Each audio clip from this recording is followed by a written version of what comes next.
1983 সাল। পৃথিবী তখন দুই ভাগে বিভক্ত।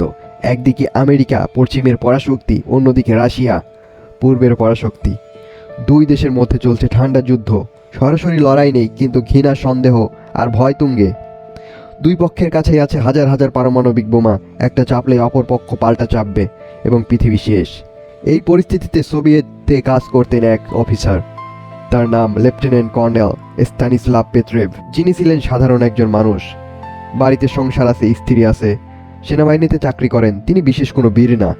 তার কাজ ছিল মস্কোর একটি সিক্রেট বাংকারে বসে স্যাটেলাইট সিস্টেম মনিটর করা। নিয়মটা ছিল সহজ। স্ক্রিনে যদি আমেরিকার মিসাইল লঞ্চ দেখা যায়, সাথে সাথে অপর কমান্ড করে জানাতে হবে। কমান্ড তখন পাল্টা আক্রমণের সিদ্ধান্ত নিবে। পেত্রেভের কাজ শুধু রিপোর্ট করা, সিদ্ধান্ত নেওয়া। সেই রাত 26 সেপ্টেম্বর 1983।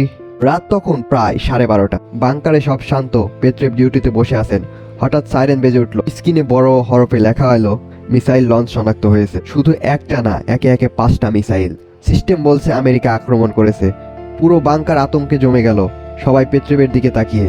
নিয়ম অনুযায়ী তাকে এখনই ফোন তুলে কমান্ডকে জানাতে হবে। কমান্ড তখন পাল্টা মিসাইল ছাড়বে। আমেরিকা আবার পাল্টা আক্রমণ দিবে এবং কয়েক মিনিটের মধ্যে কোটি কোটি মানুষ মারা যাবে। তখন কি চলছিল পেত্রেভের মাথায়? পেত্রেভ ফোন তুললেন না। তিনি থামলেন, ভাবলেন। মাথায় একটাই প্রশ্ন, আমেরিকা যদি সত্যই পারমাণবিক আক্রমণ করত, তারা কি মাত্র 5টা মিসাইল ছুড়ত? না, আমেরিকার কাছে হাজার হাজার মিসাইল আছে। সত্যিকারের আক্রমণ হলে একসাথে শত শত মিসাইল আসতো। কিন্তু মাত্র 5টা মিসাইল, এটা মেলে না। তার মনে হলো সিস্টেমে ভুল হচ্ছে। কিন্তু যদি ভুল না হয়, যদি সত্যিই মিসাইল আসে, যদি তিনি সত্যি রিপোর্ট না করেন এবং আমেরিকা সত্যিই আক্রমণ করে, তাহলে কি তিনি একাই রাশিয়া ধ্বংস হওয়ার কারণ হবেন? দুই দিকেই মৃত্যু। পেত্রেভ সিদ্ধান্ত নিলেন এটা ফলস অ্যালার্ম এবং অপেক্ষা করলেন। দীর্ঘ 23 মিনিট। সেই 23 মিনিট ছিল পেত্রেভের জীবনের সবচেয়ে কঠিন সময়। স্ক্রিনে এখনো অ্যালার্ম চলছে, সহকর্মীরা চিৎকার করছে, সবাই বলছে রিপোর্ট করুন, নিয়ম মানুন। পেত্রেভ চুপ। 23 মিনিট পর কোনো মিসাইল আসেনি। সিস্টেম ভুল ছিল। সোভিয়েত স্যাটেলাইট মেঘের মধ্যে সূর্যের আলোকে মিসাইল ভেবে ভুল করেছিল। পেত্রেভ ঠিকই ছিলেন। এরপর কি হলো? আপনি ভাবছেন নিশ্চয়ই তাকে হিরো বানানো হলো। না, সোভিয়েত সরকার এই ঘটনা সম্পূর্ণ চেপে গেল। কারণ স্বীকার করলে মানতে হতো তাদের কোটি কোটি টাকার সিস্টেম মেঘ দেখে ভয় পেয়েছে। এটা সরকারের জন্য লজ্জার। পেত্রেভকে জিজ্ঞাসাবাদ করা হলো, চাকরি থেকে সরিয়ে দেওয়া হলো, বলা হলো চুপ থাকো, কাউকে বলো না। তিনি নিশ্চুপ থাকলেন বছরের পর বছর। স্ত্রী ক্যান্সারে মারা গেলেন। একা থাকতেন একটি ছোট্ট অ্যাপার্টমেন্টে। পেনশনের টাকায় কোনো মতো চলতো। পৃথিবী জানতোই না তার কথা। পৃথিবী যখন জানলো 1998 সালে সোভিয়েত ইউনিয়ন ভাঙার পর, এক সাবেক অফিসারের বইয়ে এই ঘটনা লিখলেন।